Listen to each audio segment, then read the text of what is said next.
Welcome everybody to the Esports Central Podcast. We are on episode number 44, which is quite a lot as it turns out. I'm axtremes, with me Kaameel and GK. We don't have Gutter Lily, we don't have Prophecy with us this week unfortunately, but we've got an able substitute who probably can cover for both of them because he's so experienced in esports. It's DeMoNiK. How are you doing, sir? I'm doing fantastic, and that is very nice. Prophecy, actually, Sean referred to me as the what was it? The Swiss Army knife of South African esports, which is a title that I've always loved. Great title. That is so great. For the common populace watching, the amount of shit Dickie has done and still does do is insane. Yeah, I've been around. I've been here and there doing one or two things. I'm not surprised because he's part of the turtleneck gang. So as you can tell, we are solidarity. If you're watching the YouTube, if you're on audio, you can't tell. But Dickie and I are basically wearing turtlenecks right now. So turtleneck gang, we out here. So that's... You guys look literally identical. I can't tell the difference between you. The only reason that I can tell the difference is because of the name under your boxes. Dreads and the darker skin color, exactly the same. Totally. I'm not even seeing that. The lighting where you are is very poor, Glenn. We've spoken about this. You said you would sort it out, and still somehow... Did you try to sell one of the Nikes and then you can afford a lamp, Glenn? Never. Actually, I'm going to try to put a Nike in my light bulb and see if its beauty will radiate over me and create a beautiful complex. So we've heard a lot of Glenn's voice. Let's hear a bit more of Kaameel's voice. Are you amped for this one, Kaameel? I am so pumped. Nadia's not here, the only person in the world I fear, other than my mother, of course. So I'm ready to talk about Dota for like 45 minutes. This whole podcast, I'm just going to go on and on and on. The only reason I don't do other podcasts is because I know at some point Nadia will snap in. As Penguin ZA knows, that's not a good idea. This is what people don't know. Gutter Lily is very sweet on the podcast when the recording's going. Occasionally she'll drop in a little bit of that wicked sense humor. But as soon as the recording's off, it's just like, whoosh, Oh, yeah. Dude, and, Nadia is like a Bugatti Veyron. She goes from like sweet girl to monster in like 1.5 seconds, dude. Bam, dude. I'm going to defend Gutter Lily. I'm not defending this is a compliment. This is a compliment. Don't get us wrong. Oh, yes. It's very good. We like it. Yeah. And I'm also not defending her because I'm scared of her at all. It's not at all me trying to clear my bases. I'm just objectively saying she's the greatest human being in the world. So. Now that we got that out the way.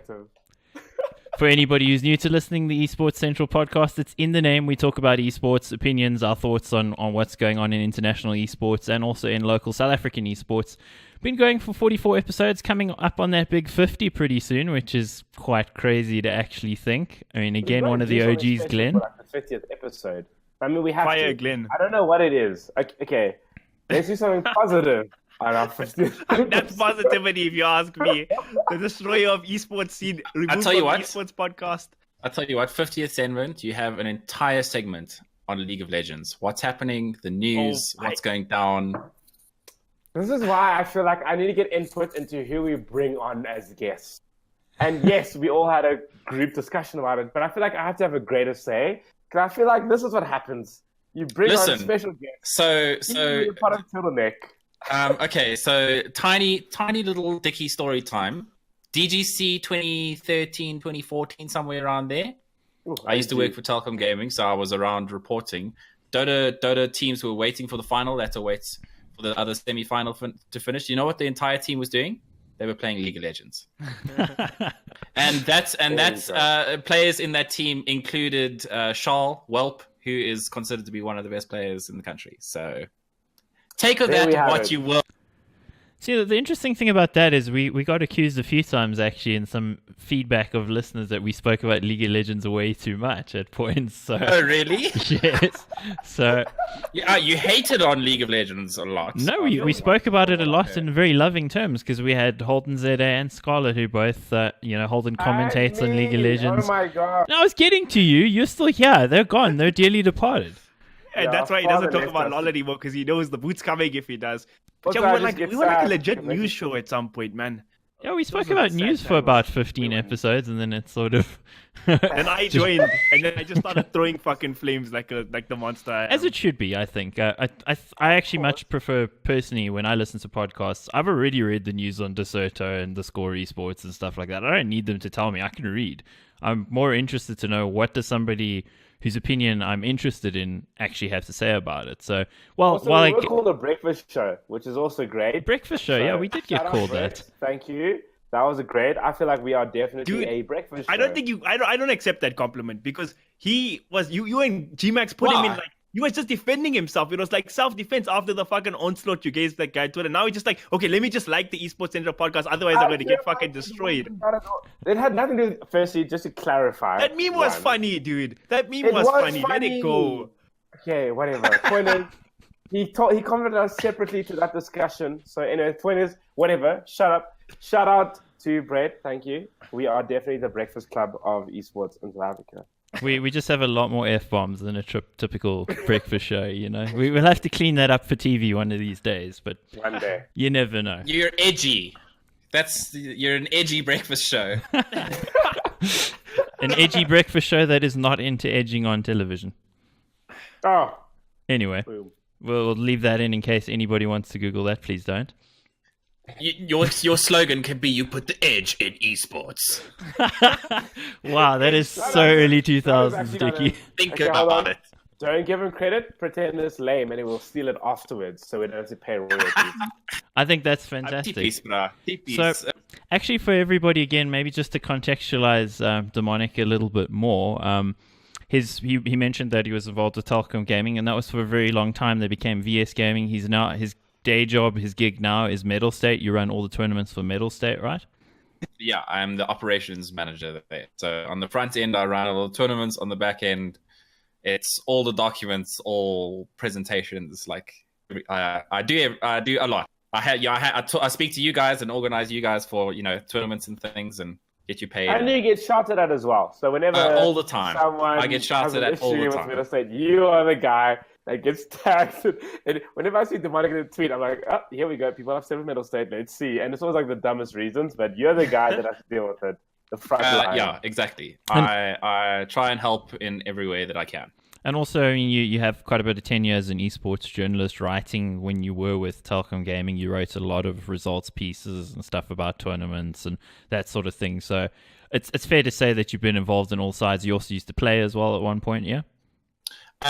So, I mean, if we're going back all to the beginning, I was a Warcraft 3 admin on the Twilight server. So you weren't. I was. I probably hated you. From about 2005. That is true. I know. I have met Ganymede in real life. True story. Anyway, then basically 2007, 2008, we won what was then the Agasa in Dota 1, and then became MSSA. So I was in the Protea Dota team. You might want to, So I've met some people. We'll bleep that out. Bleep that out because it's not cool. It's not cool right now. Just note it for later. Up on your resume, not like bring you down over here. Yeah, and then got a degree in music, and then after that needed to work, so ended up back at Telkom Gaming for 4 years as a journalist there. I think I pumped out, it was something like 3,300 articles in the time that I was there. So we did a little bit of writing on the side, let's put it that way. And then now I work for Barry at Mettlestate. We had this friendly discussion at Mettlestate at the studios last year while we were doing Eve Tech Champions League, where I was like, holy shit, I'm writing so many articles. And that, he mentions the numbers that he's written. I only wrote 120 last year, and a lot of people tell me that that's a lot, but then there's Dickie with the 3,304 years. So, yeah. Our mandate was 4 articles a day. That's insane. Oh, that is wild. Yeah. How is that even possible? We were doing at one stage it was even 100. So we were doing 5 articles a day.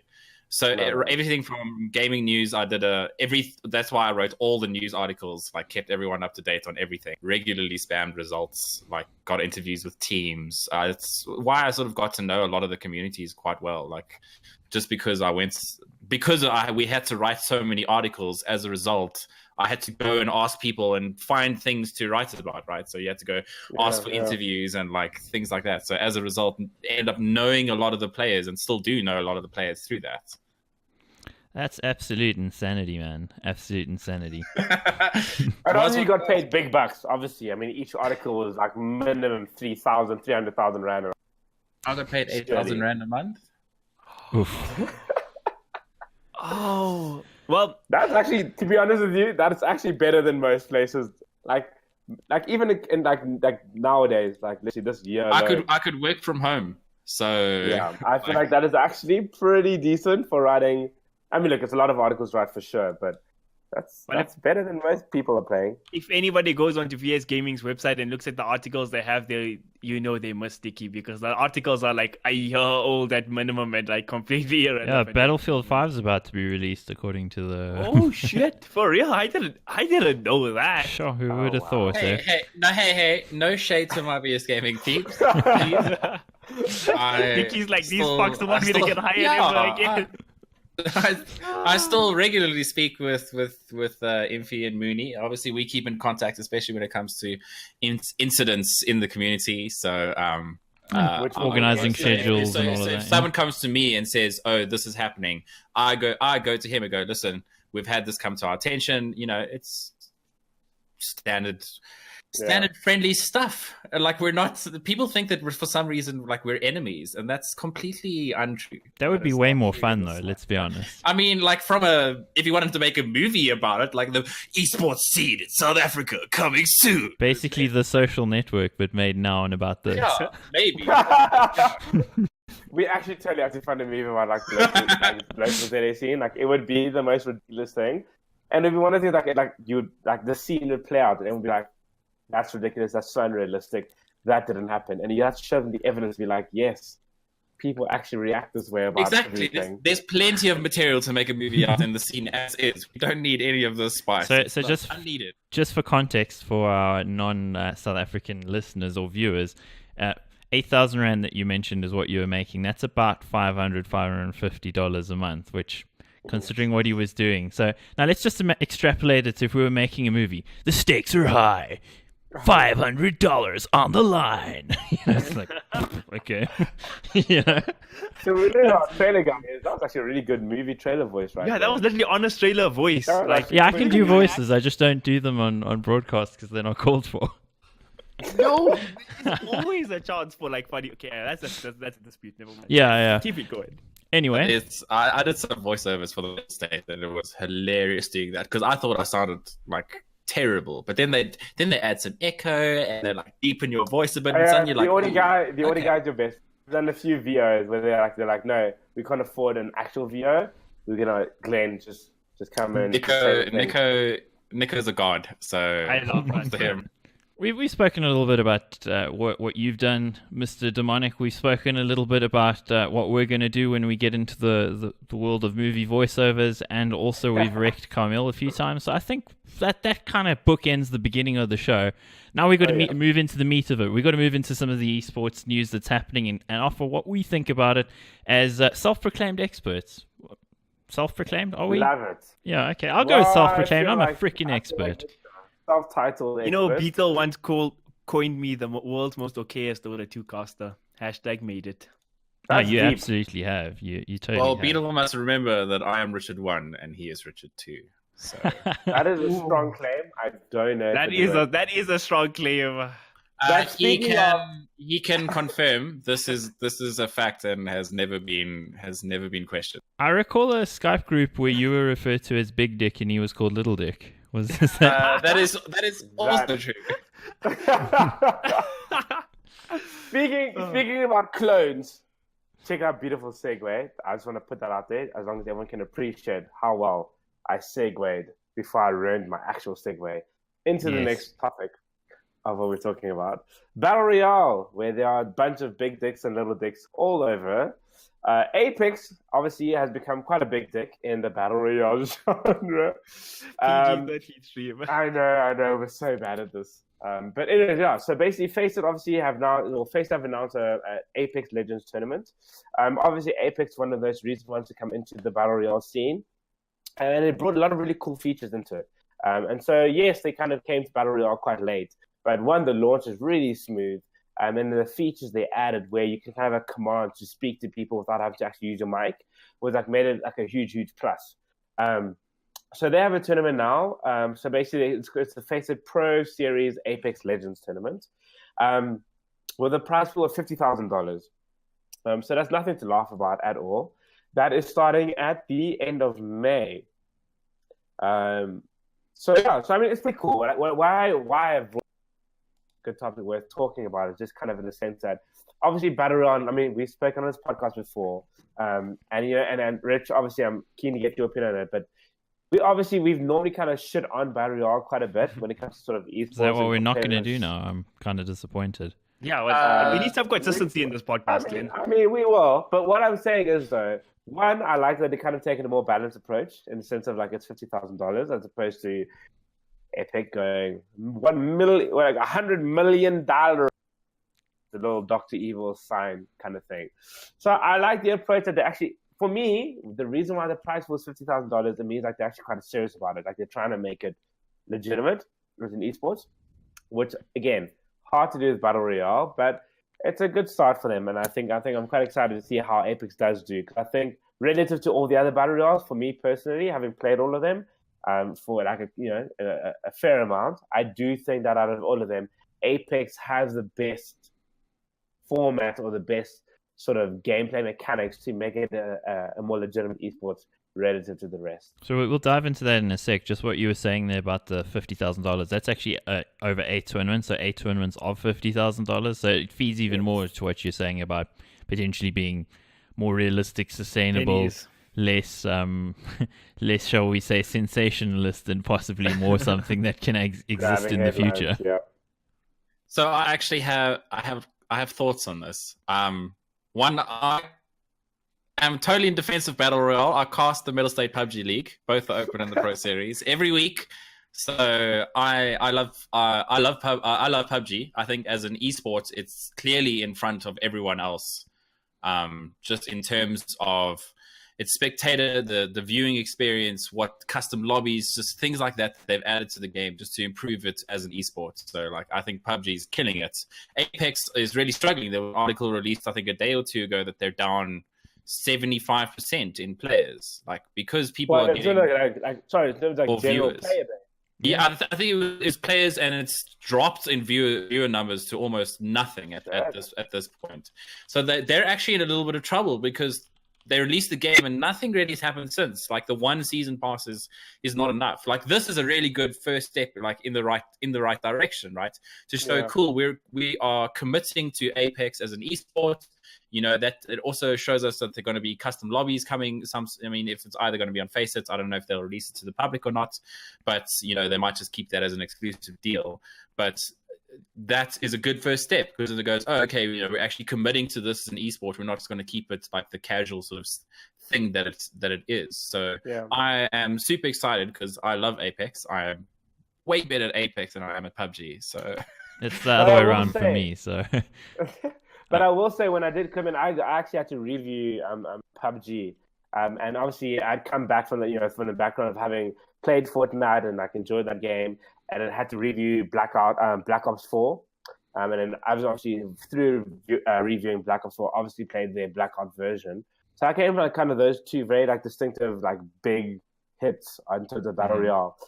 When I played PUBG, when I played the game, I genuinely was like, this is actually a really well done game. And I think in my review I actually said, in terms of being taken seriously, I felt like PUBG was the best one to take it seriously. Exactly.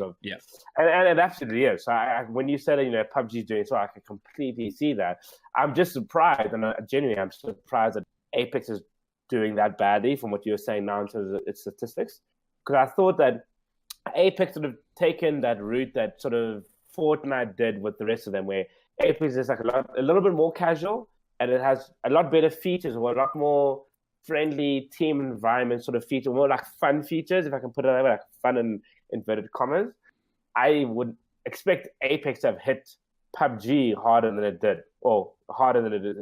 Apparently it's not hitting it at all, which is quite surprising for me. So. Yeah, it's actually been in a state of like player and viewer decline for probably a month and a half now. Like solidly, there's articles you can go back and see from the beginning of April already. So nearly 2 months where people are going, oh, is this game dead already? And it's mostly from what I've seen, reading things, guys are saying that they haven't released new content. They haven't really done anything to fix some of the issues in the game. I saw there were updates and some of the hit rage and things like that, but I think where, for instance, Fortnite holds people's attention is because there's new stuff the whole time, which of course breaks the game from a competitive point of view, but it keeps everybody playing the game. And unfortunately, okay, so just to get clarity, Apex Legends revenue has fallen 75% since launch, and the Twitch numbers are at an all-time low.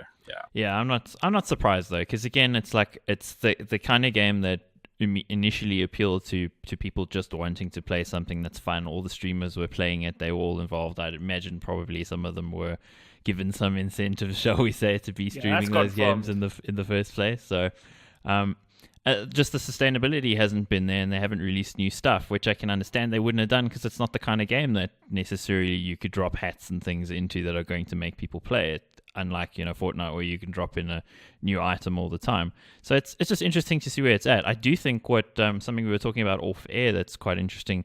The fact that Faceit is involved with this is quite cool. It's probably going to get people a little bit more interested. There's going to be maybe some somewhat of a competitive ecosystem, because right when the game was out, it was out for a week and already big orgs were picking up Apex Legend players, and it's like, dude, you haven't even been playing the game for a week. Now you're a pro player. What the hell? There aren't even tournaments, but that's how it is. When something's popular, they pick up players. Now there's actually something for them to play, which is great. But we were mentioning Battalion 1944 beforehand, where they've actually launched the game now out of early access last Thursday to include their matchmaking basically is Faceit, right, Dickie? So I was actually keeping a tab on this when they first announced that they're going to be partnering with Faceit. I immediately went to Steam charts, went and checked the active number of players, and then it was at, I think it was at something 200. I think it was 216. Something dismally low. Like not a game that you would think would be going on to Faceit. So I was like, cool, I'd be interested to see how it grows. And then I checked actually today. Just happened to go and check, and it's already up to 4,000 active players, and that was in the morning. Yeah. So that shows how much of a boost something like that being on the Faceit platform can give to a game. Yeah. I'm expecting those numbers to continue rising actually over the next sort of week or two, just as more people sort of get onto the platform, become aware of it, and just start playing. Even Robbie from Sows and Lions, I think, mentioned that it may be coming to South Africa, because it did have South African servers in early access. Yeah, it did. And everyone knows local servers is the way to the future. 100%. Every game that comes out, there's always 3 days, and you get a petition from some idiot. I'm calling you all an idiot. Yes. Oh, okay, we won't go there. We've spoken about this before. But I did want to back up what DeMoNiK was saying about the local player base. I was one of the guys playing Battalion 1944 when it came out. And about 3 months ago, I thought to myself, this has been in early access for a while. Let me open the game and go and see if I can find a game. There was not one active game, and it was like on a Saturday, late afternoon, like 4 o'clock or whatever. So America was already awake on the East Coast. So it couldn't have been anything. There were no games, not one single active game on international servers. So I was like, okay, well, I just uninstalled it then. I'm like, okay, I'm not gonna play this again. Okay, what was the game that they released? Mirage or some sorcerer's battle, but like Crusader battle, but it was like the sorcerer version, and they released it for free on Steam because no one was playing. Literally launched the game, I booted it, tried to play a game, couldn't connect to the server. I was like, cool, delete, done. Thanks for your time. But what I do find so interesting, especially in the Battle Royale genres, and to that point, as you're saying, Axe, like you have to bring new content so fast. Like, you really have to bring it really fast. I mean, like, Apex's launch is arguably one of the best launches we've had in the last couple of years. I think where Apex really... Oh, sorry to cut you off. But basically what I wanted to say is basically, the launch was like a very smooth launch. The servers kind of, worked well. Yeah, there were a few drops now and then, but it was like a complete disaster. Like, it was a good launch. The game was done well. It was obviously they had taken time to polish a lot of it. They brought in new features. So the game, when it came in, was like a really big hit, and everyone really loved it. But to your point, they haven't brought anything new. There's nothing like something that's been drastic and brought in a new chain. Whereas you look at Fortnite, every other week they kind of bring in new things. I actually had to end up deleting the game because like my PlayStation would be downloading 20 gig updates like almost every week, which I was like, My life in PUBG at the moment. I haven't played it in months, and it's just downloading this massive update But every second here's week. also one thing, but that's the thing. They both PUBG and I mean that was the big issue with PUBG is that they actually weren't updating as fast as Fortnite was, and that's why they're losing a lot of the player base. So it's quite interesting for me to just see that being Battle Royale, being sort of genre that really wants to get into esports, and we've spoken about it in the past where if you keep updating the game too quickly, you're hurting your pro players. But it seems to be that with Battle Royale, if you're not updating constantly and bringing new things, you're going to get left behind. And based on based on what Rich is saying in terms of the stats around Apex, its launch was incredible, and everyone gave it mad props for it. But the fact that it's currently losing players and losing viewership because they haven't done anything new or drastic or brought in new maps or new guns, any of those things, that just goes to show Battle Royale apparently has a very different dynamic to kind of the rest of esports, which makes it really interesting to see how games and developers will adapt to the Battle Royale esports genre. I mean, you can even think about it this way, and the Apex players even say it, like the Apex streamers even say it. Apex is boring to watch unless the guy's getting 20 to 25 kills a game and absolutely popping off. Like, it's mostly just people running around and maybe a shots like every now and then, right? It's from the first person perspective, it's not that entertaining to watch. It's just that simple. Like, so you need to spice it up. But like PUBG's been brilliant with that. Like their esports observer mode, you can get X-rays, you can get shots, you can put on team logos, it's come so far, and it's still a bit finicky, but like even Fortnite doesn't have that spectator mode going for it yet, where we can put people down in a server, put them down in a custom server. We've got 2 casters and an observer, and we can go. It's not on that esports stage level yet at all. PUBG, we could feasibly do that in a setting because you have custom servers, you have all the rest of it, and it's also constantly adding content and optimizing its. Most importantly, optimizing its game. If you play the game now compared to if you played it 6 months ago, it's so much smoother, even on my ancient rig. So they're doing like pumping everything they can to make sure that it's actually an esport that's viable. And if you've watched any of the invitational stuff and the Pro Series and the things that are happening, or like even the stuff that Vinco Gaming, who's currently representing us overseas and doing pretty well, esports, PUBG is way better to watch as a battle royale than almost all the others combined. Yeah, I'm converted. I'm going to go watch it immediately after this broadcast.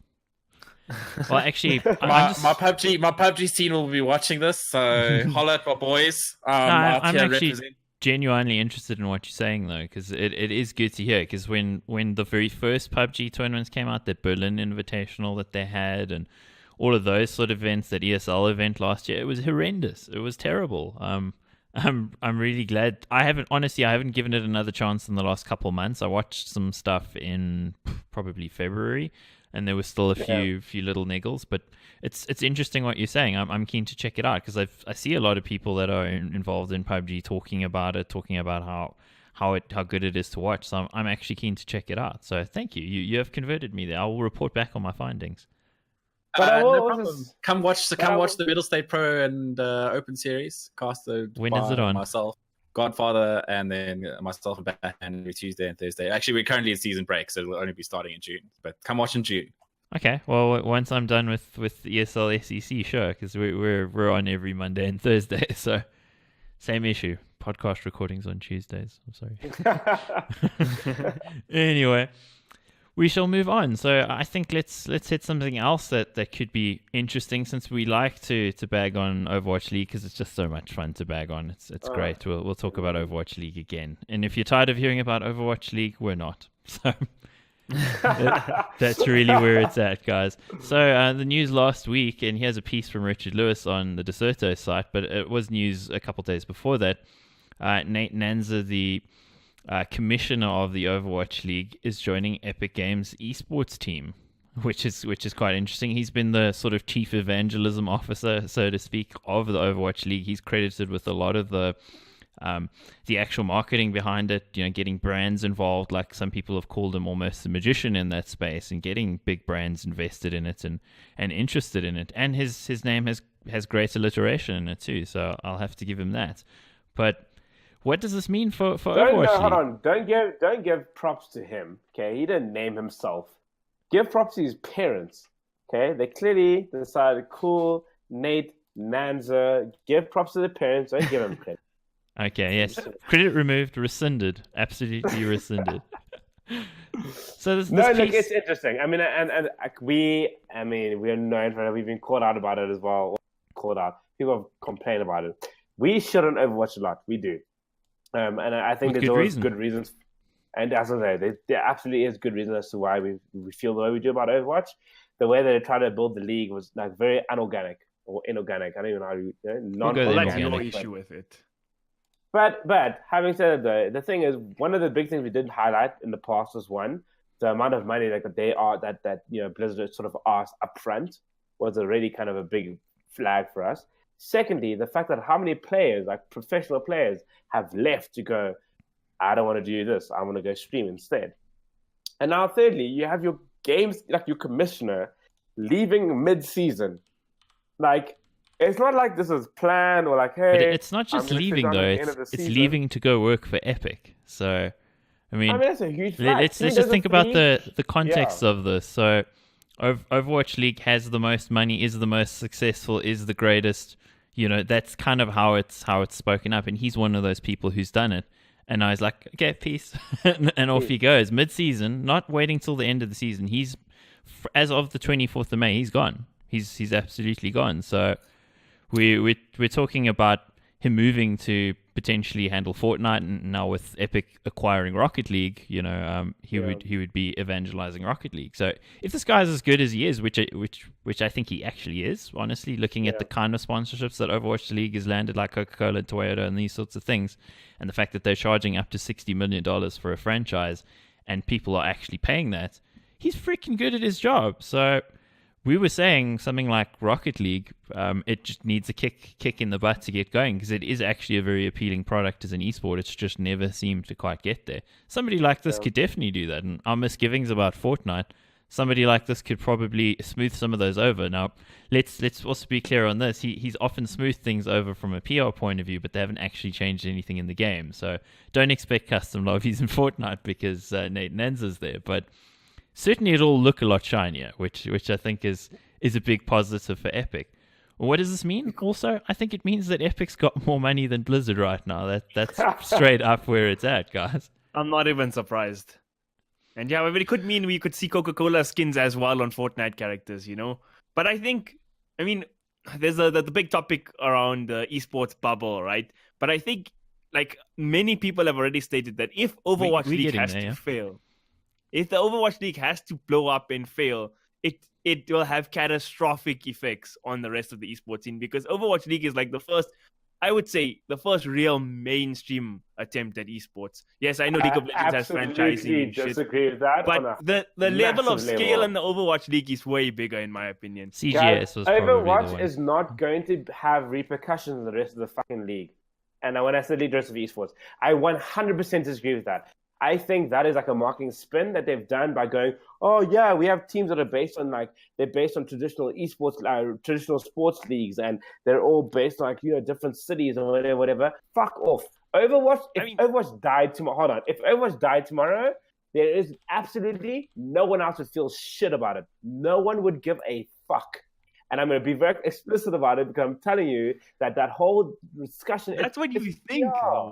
But it depends on the model of the game. A game like Dota 2 is not affected by that, because they monetize themselves with fucking What game would be your game, League of Legends, would get fucked because it's the same model. I do think it would affect other games, but not in the sense of the game. It's going to affect people in terms of the money that sponsors would be willing to involve. I disagree. I think the people who jumped into Overwatch, if you're going to spend it's not about the game, Glenn. Okay, hold on. What is your monetization method for League of Legends franchising? Please tell me. Here's the thing. League of Legends literally just got sponsors that re-signed with the league. Because we looked at what we did this past couple of years. We clearly had some ROI from it. We're going to go re-sign with you. That's what's going to happen. That's what happened. League of Legends had a sponsor re-sign. My issue is the kind of people that are going to go into an Overwatch League, or to the same, to a similar degree, the Call of Duty League, that are going to go and throw the Riot Overwatch League. I mean, League of Legends, fuck. Yeah. I feel that like League of Legends has proven its worth over the years. I think to me that Spoken like a defender of the faith there, Glenn. I'm be the first on the shit on Riot Games when they screw up, and I've done it before. But all I'm saying is I feel that like if Overwatch were to fail, I think that it would not affect the rest of esports as much as it would. I really don't think it would have that much of an impact. I think the kind of people that are sitting in League of Legends and have put money into there, and that's what that's where they're spending money on. They have a very clear view of what they're trying to do. And Riot Games is very specific about who they wanted to bring in. Hence why, and that's a lot of speculation. So they have great owners, like the Echo Fox owners there, right? All I'm saying is, though, Immortals got kicked out. Immortals didn't get accepted, despite having the team that had one of the best regular season stats in the history of LCS. Immortals wasn't accepted. Why? Riot went, you've bought into Overwatch. We don't want to bring that level of risk into our franchise. That is petty and stupid. This is the point I'm trying to make. You making my point for me. Wait, guys. Let's put this one on ice. Let's finish quickly and on the one thing. We're literally coming back to this now, but the problem is, for the sake of timestamps, we need to actually stay where we were for 1 second. So where we were was Nate Nanzer leaving the Overwatch League, the commissioner gone. Yeah. Go over to decerto.com and actually read the Richard Lewis piece. He explains some of the bits of interest about that and why that might actually be a big thing. And we've covered some of it here. And of course, if you are sensitive to somebody who's mean towards Overwatch, don't read the piece, basically.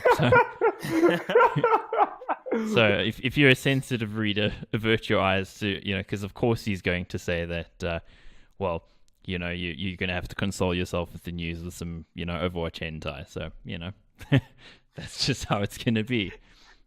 He did not. He did. I will say, did. Overwatch. I can absolutely. Can I add just 10 seconds worth of? I kind of agree with what Glenn says. Purely, just because the franchise model of Overwatch is a hard to sell model as is not workable in 99.9% of esports. If it fails, it will just basically prove that that franchise model that they use in American football things is not a viable way to do esports, and most esports will just carry on as is because they don't follow that model to begin with. Like the viewers are still there, the sponsors are still there. Well, you're very right about that, because I think we all think that the system is unsustainable, and that actually leads us really nicely on to the next thing that we're talking about, which is the Kotaku piece about it's called Shady Numbers and Bad Business Inside the Esports Bubble, which a lot of people have been talking about. So let's talk around this, maybe not necessarily about the piece, but what you're mentioning there. I think that is everybody's worry about Overwatch League, in the sense that it's a model that probably is doomed to fail based on the fact that you're trying to regionalize something that is not constrained by borders. That's the beauty of esports. You can, engage in a fan base, in a fandom, and not be from the country and not have anything to do with them. Teams are multinational now in a lot of esports. So why would you want to make it to the Houston this or the, Los Angeles that? I know it's the Valiant and the Outlaws, by the way. So in case you guys are wondering, I know London Spitfire. Yeah, but for the sake of making a point, the thing is, of course, in Overwatch League now, with Blizzard, they're trying to now apply that model to Call of Duty World League. That's happening as well. So now we're talking two esports linked to one of the biggest companies and gaming companies in the world. That if they tank, then it takes down a whole lot. It's not just Overwatch League; it's Call of Duty World League as well, but.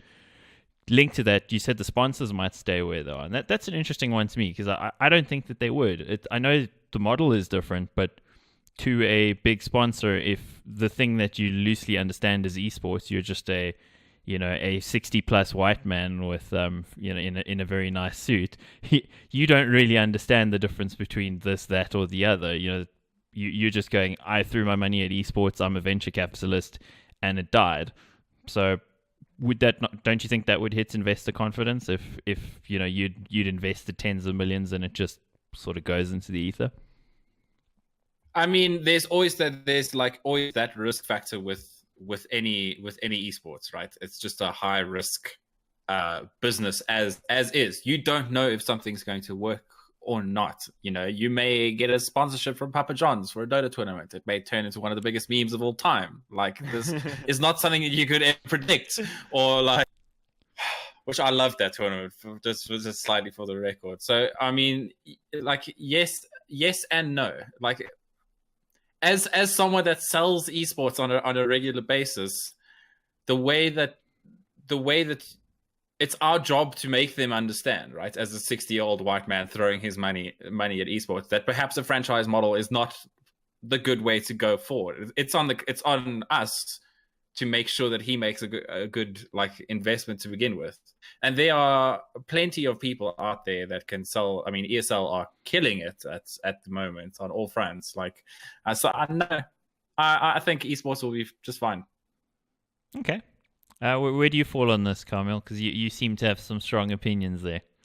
I think there's a reason why guys like Nate, cool name, Nanzer, whatever his surname is, are important. Because, again, like, the 6-year-old white dude doesn't give a fuck about these mobile shit and like PC guns and stuff. So you have somebody there to make them understand, right? And that's what Nate does. He goes to Coca-Cola and says, you can put your fucking logo on the floor of our game and 600,000 people are going to watch it. And they're like, whoa, that's pretty awesome, man.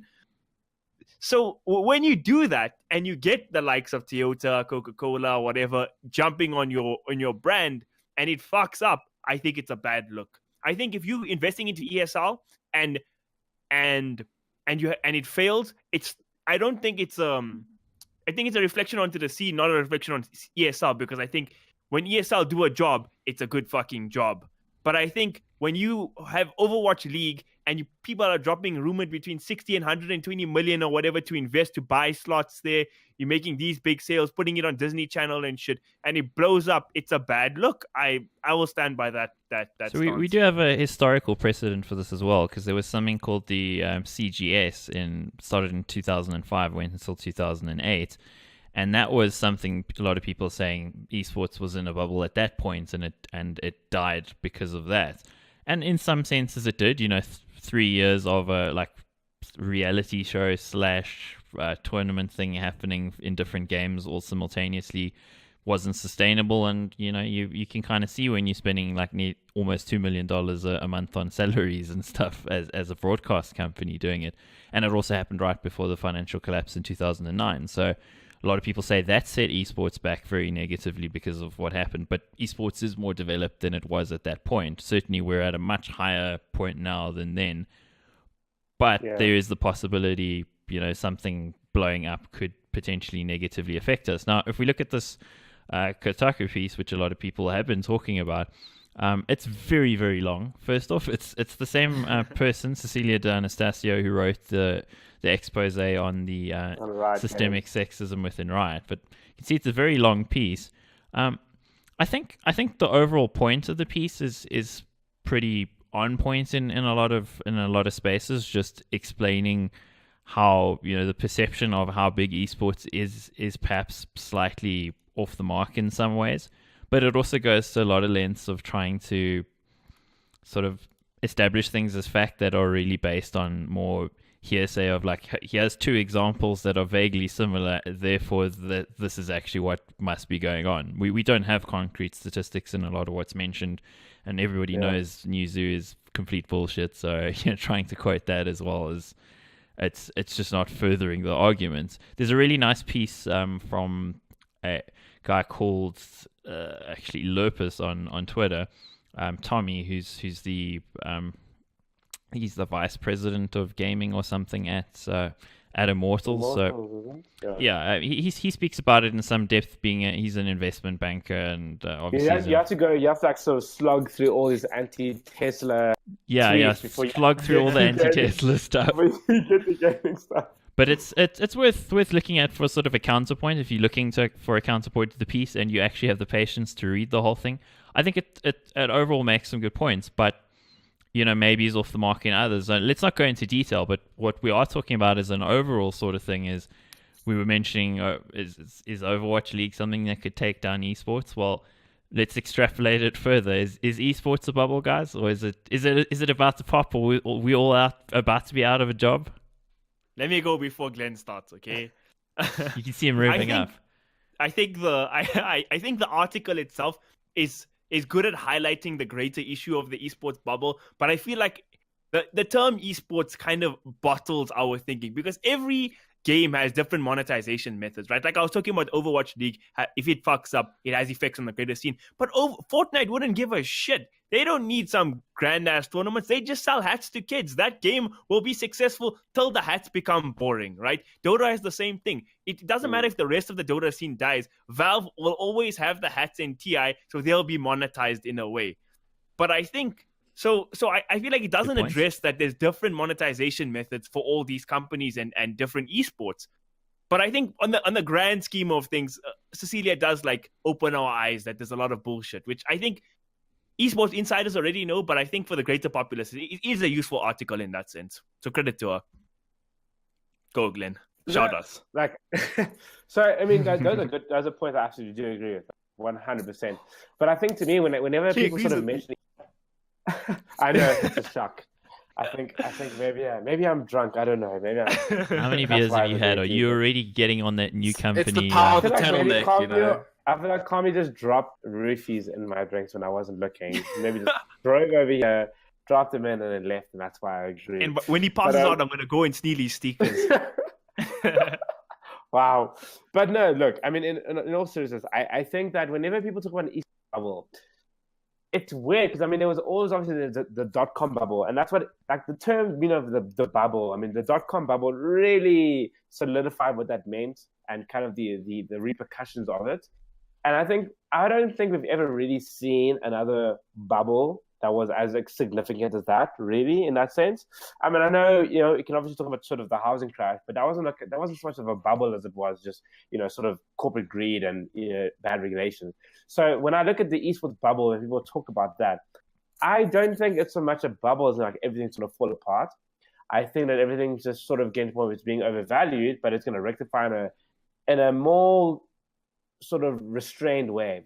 And I think the best example of that is like if you look at the South African model, like right now, if you look at South African esports, like a couple of years back, not even like maybe like last year before that, I mean, we had like $1 million tournament, like R1 million, sorry. If only, geez, I would have retired. Not there. But we had like R1 million tournaments. I mean, those are the prize pools. Like it was like literally $1 million, if not over $1 million. Like those are the kind of prize pools we were talking about. Yeah, I think the peak was games. At ESL Africa season 2. I think it was 1.7 million. Yeah, with this one. I mean, like, so that is. I mean, we went there and it was like huge. And we went, oh man, and you could see all the articles being written about like esports is blowing up, and South Africa is going to find its rightful place in the global scheme of esports. Where are we right now? We're looking at like 6 figures if we're lucky. Yeah, but South Africans were fucking idiots. I'm just going to put that out there. No. I was one of them, but I'm just going to put that out there. But that's not, so I'm not shitting on the scene at all. What I'm saying is we started off getting...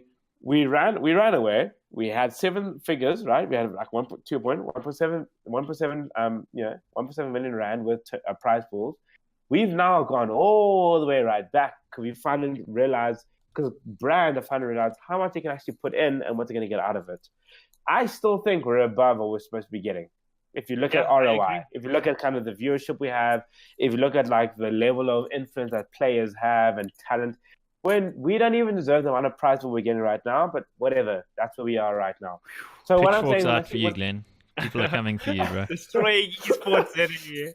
I mean, I've been given that title for years now. But I just think, point I'm saying is, like, long story short, when I look at the esports bubble, I think that everything's really exciting and everything was really cool and brands really threw money into it. But to get that, like, repeat business, that's a difficult thing to do. So when I mentioned that, like, NALCS, with like Riot, they got repeat business. A sponsor went, you know what? That was a dope season. Let's do it again. That is a huge achievement. That is a massive achievement. To be fair, we won't know how much that sponsor is going to give this coming year, this coming season. They might give less. They might go, yes, we're going to renew, but it's going to be a bit less than last time. But I just think when people got esports bubble, I think everyone got hyped because they realized there's like a really bunch of engaged millennials and Gen YouTubers and all of that. Like there's an engaged market, but people have come to realize you can't just throw $1 million prize pool at a tournament because you don't know if you can actually get that ROI back. So what you're saying is that it's not as interconnected as people think, but it is somewhat interconnected. So we can find some middle ground. Yeah. So ambiguous. Yes, let's go with that ambiguous answer. Actually, I'm fine with disagreeing with you. Fuck you, Glenn. I mean, before we let the actual tournament organizer representative speak, I just want to say, like, sure, you keep stopping him, eh? The poor guy is just like a silent witness to this whole thing. Yeah, I'm building him up. Okay, you're making me feel bad, because there was that whole. Bad. Okay, let me just make my point. Okay, I think the problem with esports is it like gets sold as like as big as Fortnite is. Fortnite is a global phenomenon. Ed fucking Sheeran at his concert was talking about Fortnite with his cousin, right? I know I had my conspiracy theory that Epic Games is just paying off famous people to mention their game. But at this point, even I'm convinced that this thing is the most popular thing in the whole world. I might fucking hate it, but Fortnite is the biggest thing ever. It's only on the train 6 months late. That's not late to how big esports is. Esports is like big for the people who care about it. So I think that gaming and esports thing, I've said it multiple podcasts, need to get separated. It's not the same fucking thing. But Agreed. It's market specific though. It's not a thing about whether esports is big or not. Learn your market. It's not about Korea, big or not. It's about like the way Overwatch League's brand commissioner was going to Toyota. He was like, "Look at me, man! I'm getting $60 million. These guys are buying the things. Put your Toyota logo there, and it could work." I'm not going to shit on it. I don't know if the teams are making money or not. But at the same time, if it doesn't work, it's like, well, that's a bit of an effort. Esports in the West is not as big as the people pretend it to be. It's not. It's shit. It's garbage. When you look at Asia, and you look at Korea, so China specifically, you look at South Korea, that is a legitimate thing. It's part of the culture of it all. It's a huge thing. It's real. I think that we keep forgetting that. I think we keep going, esports is going to go so big. And you look at like SK Telecom, which is basically the equivalent like locally of like the Telkom, deliberately sponsoring a team, paying upwards of R1 million minimum to keep one of their star players. That's a different culture. And I think that the West forgets about that a lot. Like, yes, everyone goes, North America has a lot of money. But again, America is capitalism. So they just go, cool, this is like a really new thing and it's shiny. Let's throw money at it for the last couple of years. Luckily for us in South Africa, brands did it for a year. And after a year went, this is bullshit. This is dumb. Why are we doing this? And then they brought it back. America could potentially get to that point. That's why I believe the bubble can be a real thing. I think American brands will eventually get to the point where they go, yeah, we're all about capitalism and spending money makes you money, but they're going to go... So in this Kotaku piece, it actually mentions how she reached out to a bunch of orgs and asked them, are you making a profit or not? And generally the ones that would answer, although they wouldn't go on record on the numbers, nobody that they know of is. So, but I think that's pretty common knowledge for a lot of people, even tournament organizers for the most part, even internationally, ESL, like they do make a profit, but it's very small. DreamHack losing money, a lot of the guys are losing money. You're going to give us the juice on the balance sheets. Yeah. So Dickie, where do you fall on this? No, could you? So even in a local space, we've had people come to us and they were like, we've been given these numbers, and we look at them and they go, no, these aren't even way over the top, like way over the top numbers of tournaments that like numbers that we can't even, I don't even think they're that amount of gamers in South Africa. Like, so it's one of the things that like we try to do at Mettlestate is we keep it real with all of our clients and who we speak to, in that there was this bubble. I think South African esports has gone through multiple bubbles, and we're sort of going through now a transition phase, I would say, at the moment, to a new place where don't know where that's going to be yet, but it's sort of it's happening because it's exactly that. We had all those years of big tournaments year on year, and now it's like it's getting a little bit less, right? So, I mean, the Comic-Con was the focus of VS Gaming's championships, not VS Gaming, if that makes sense. You know what I mean? All advertising was not for the VS Gaming championships. There weren't big billboards and stuff. It was all for Comic-Con. Like that alone is a transition in itself. For us, we don't.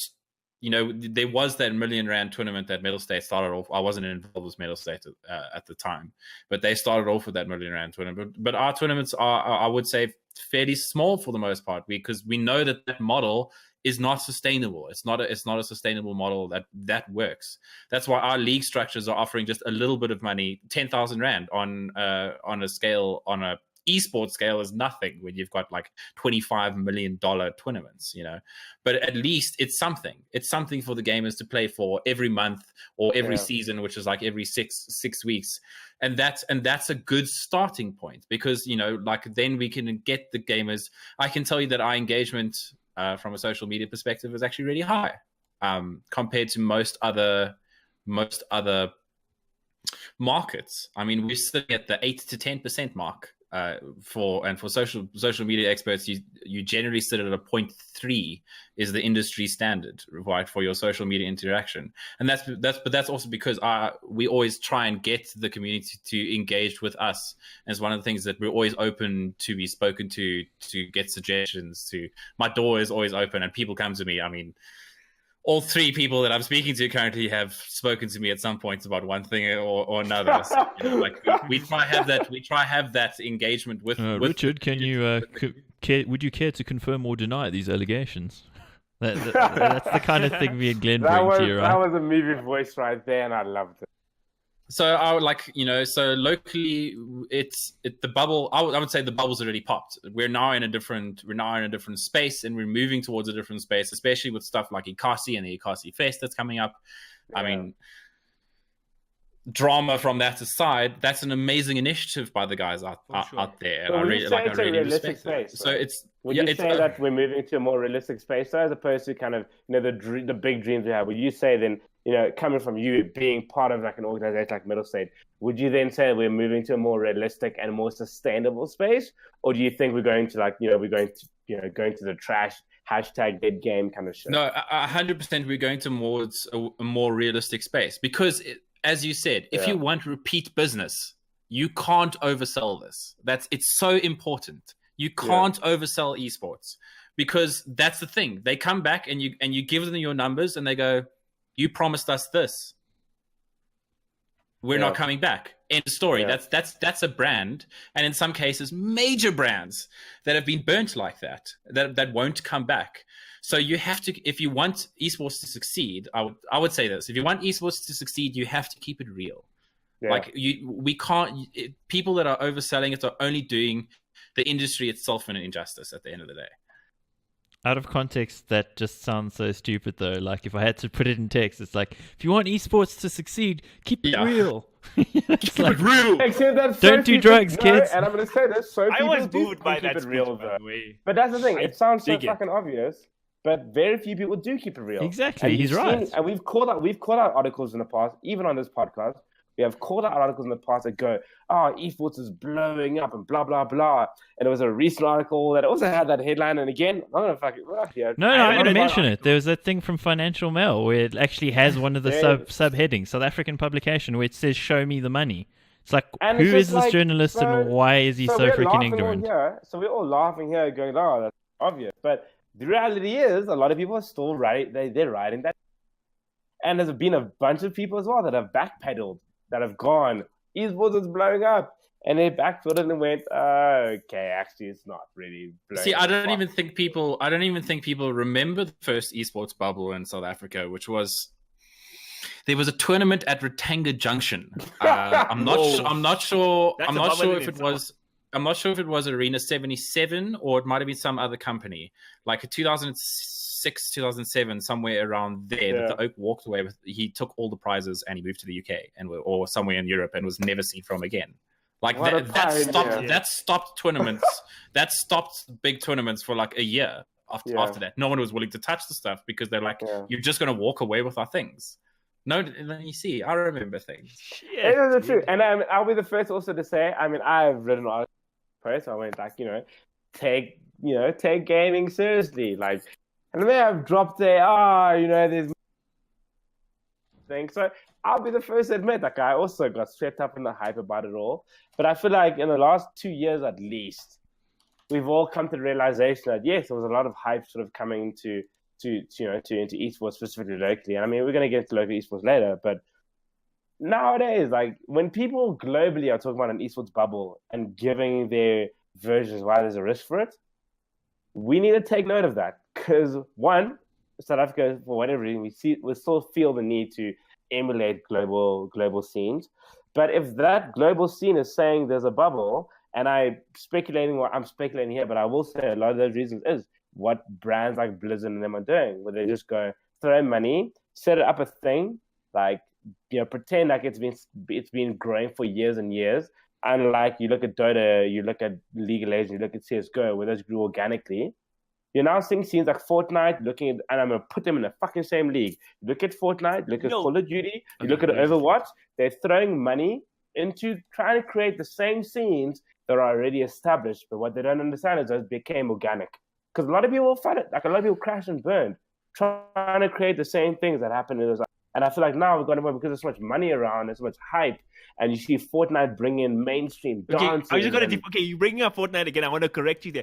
Fortnite don't care about esports team. That was $100 million marketing budget. Think about how many engagements they got from putting that fucking tagline. They don't even give a shit if the games are tracked. It's not about sponsors. It's about people buying hats in the game, my dude. That company is so fucking rich, dude. You have no idea, dude. Ed Sheeran, fucking Antoine Griezmann, all these guys' kids are playing. Drake Fortnite is the greatest thing ever. I'm telling you, dude. Did Kaameel just say Fortnite? It's the greatest marketing scheme I've seen in my life, dude. Epic game gods, dude. Sorry, Kaameel, is it fair to say that you're going to start casting that because Dota did game, right? Not a fuck. I think the game is like, I couldn't give a shit about it, but like, what Epic have done is like, it blows my mind, dude. Like, I've never seen something like this. It's like, I think it's the equivalent of like giving Michael Jordan a Nike shoe with fucking the Jordan symbol. That's how crazy I think the marketing is. You see, it's one thing for your game to explode, right? It's two to be able to literally control that explosion, which is something that Epic Games have done incredibly well. If you think about it, they had that Epic Game Store and it was literally just Fortnite. They've now since launched a whole, just outside of everything else, right? They launched a whole store. They shut down all of their assets that weren't making them money. Paragon, things that we can't even remember. Unreal Tournament Review. Yeah. Got rid of it. Put the resources where you are going to turn your company. You pivot from just a game developer into an actual publisher, since you have the Unreal Engine at your disposal. You have that technology already. Pivot into an actual store. Do something that the industry has been talking about for a while, which is the revenue share on game stores. Something that Steam has been criticized about. Jim Sterling, that all the rest of them have been going on for years now, right? So they pivoted, created a store, offered revenue share, have started buying developers off the back of that. It's genius. That what they've done, I have no qualms against the Epic Store. Okay, besides their last sale, which is deviousness to a max, and that is scummy behavior, and I do not trust that 50% off, prices pushed up. Like that fiasco aside, how they've turned Fortnite into, basically they turned their Fortnite success into a Valve competitor. Like that is insane to even think about. You know what's crazy about it though is like, this is a very intentional move from them in the way they've done it. Valve's move into being what they are was completely unintentional. Where Steam actually came from, they needed a way to ship Counter-Strike updates. Yeah, and it was literally made as a client so that when they released the retail version of Counter-Strike, they could update it and everybody would get the updates.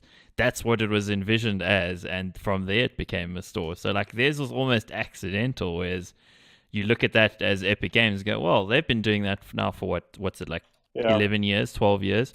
How could we do it better? Yeah, 100. And I think to the point you guys are saying, I think it's so important, and Rich and Kaameel, what you guys are saying, it's such an important point that like Epic did really well with the sort of rush of success they have to the game. To the point now, if you look at Apex, something we've just spoken about at the beginning of the podcast, Apex had arguably the same level of sort of success initially that sort of Fortnite had, in terms of like there was a huge pickup, people loved it, there was a lot of great praise given to the game. But has Apex gotten to the level that that Fortnite has? No, they haven't. So to that point, Epic Games did really well in terms of sort of taking a game and going, boom, here's how we're going to pull this and push it to a completely new level. And that's something I think a lot of developers can kind of learn, and as well as sort of sponsors can kind of see how to do it right. We're typing each other messages. We're enjoying this. It's like post-it notes in class.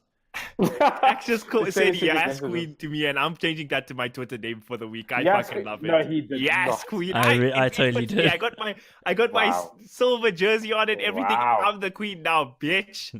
Wow.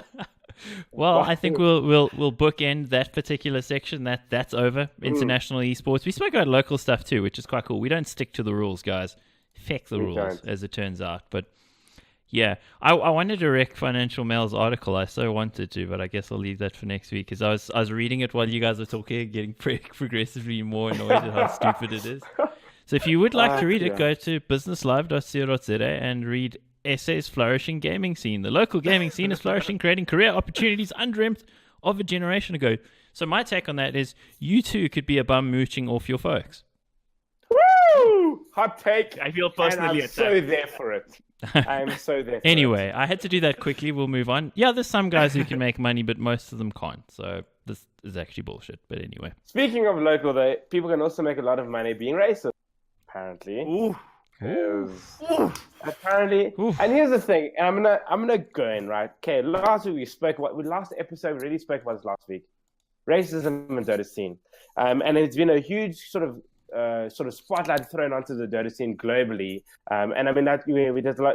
Unfortunately, it's like a limited time for this week's episode, and so in terms of the scene, I'll get the international one next week. Don't worry. Yeah, globally in terms of solo, and we are aware of that as well. So we will absolutely talk about that next week in more depth. But it's just that last week we spoke about Chad sort of bringing sort of ACG, a lot of racial slurs, and right, and this week it happened literally today. I mean, the day that we're recording.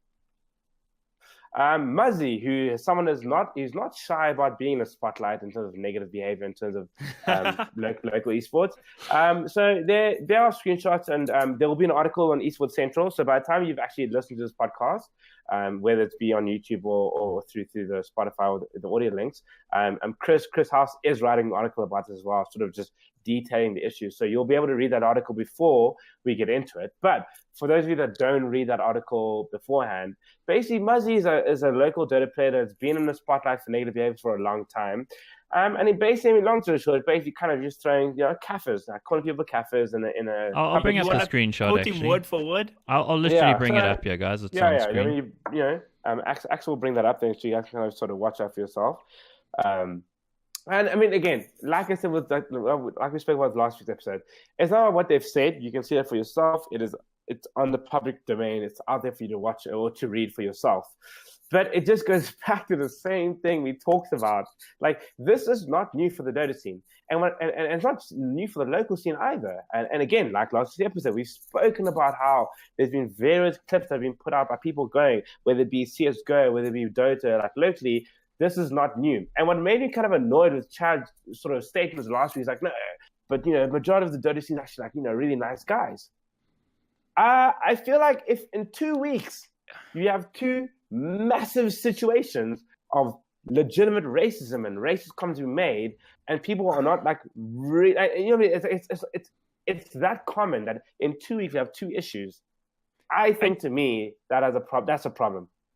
And your point about Chad kissing ass about, the Dota community is so nice. That was ass kissing because prior to his fucking screenshots coming out, Glenn, he was complaining on Twitter about how Goliath Gaming and Muzzy are harassing him, or maybe it was just Muzzy, and how if the White Rabbit Gaming have boosters, and they were, I saw them, I have screenshots of all these guys fucking taking shots at Chad and harassing him and shit when all the drama was going on. So I know, I've been involved in Dota scene, like the most active from a talent point of view for the last two scene. I was fucking in there, and I can tell you there's a lot of nice guys. Oaks got your back, and I know today if I put something out there and a motherfucker tunes me, SA Dota has my back. But at the same time, I can tell you SA Dota is also toxic as fuck, and racism is no new fucking thing. Last week when me and Sneh were on the podcast and we said we're not surprised, like you guys were like super high and mighty about, but we weren't surprised. Like this is the norm. When we said, like, maybe people listened last week and heard when we said we can name like 7-8 people in the scene and that's like tops, we would be surprised if it happened. This is it. I think, Muzzy is I think the utmost extreme case, because he's probably the most, in my experience, most toxic person I've dealt with in SA Dota. But like, fuck, dude. Why? It's now they've shown why racism is systematic. Because how do you type FUK words in a European ranked game? Yeah. What European in their right mind even fucking understands that? So that means you think the lowest. Yeah, it's disgusting. And at this point, like, Rich, I know in Sargon's article they addressed that you guys put chat on probation and stuff, but like, I think at this point I would like to see Mettlestate like tweet an official stance on racism in SA Dota. In the second case, I mean, we spoke about it a bit before the podcast started. What's your take? The deep world-weary man. Get it all. I have been someone that has been trying to promote local Dota since 2005. Like my hardest, right? Yeah. Working my hardest to get like local Dota on the international scene, from player to competitor to tournament organizer to like server admin to whatever I could do to help. So like every time one of these things come up, I'm just going, did I like waste 10 years of my life doing this? You know, that's always the question that pops up. But obviously I literally found out about this as I was coming on the podcast. I've been on the phone with the rest of the team about it while we've been speaking, because obviously it's literally information that's coming to light as is. Yeah. I mean, Muzzy has shown multiple instances where he knows that he doesn't seem to know how to behave. But Rich, to your point, that's all I can say. But to your point, I think it's one side of it we didn't really discuss in the last week, which there's just so much to talk about. But on the other side, there are so many people trying so hard to build the local scene, and people will bitch and moan about there's not enough tournaments of this, and there's not enough money going into that, and again, those are topics we have discussed at length about in this podcast. So yes, on the one side, there is the fact that just racism on its own obviously goes without saying. I mean, that is shit. If you disagree, fuck off and listen to this podcast.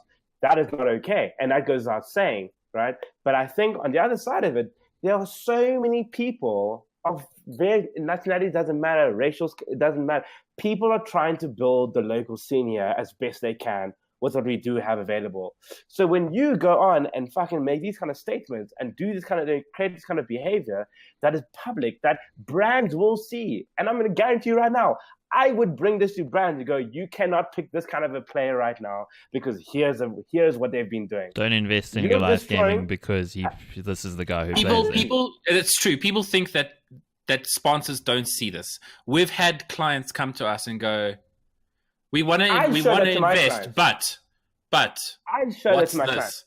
I deliberately will go to clients and show them this is what's been happening right now.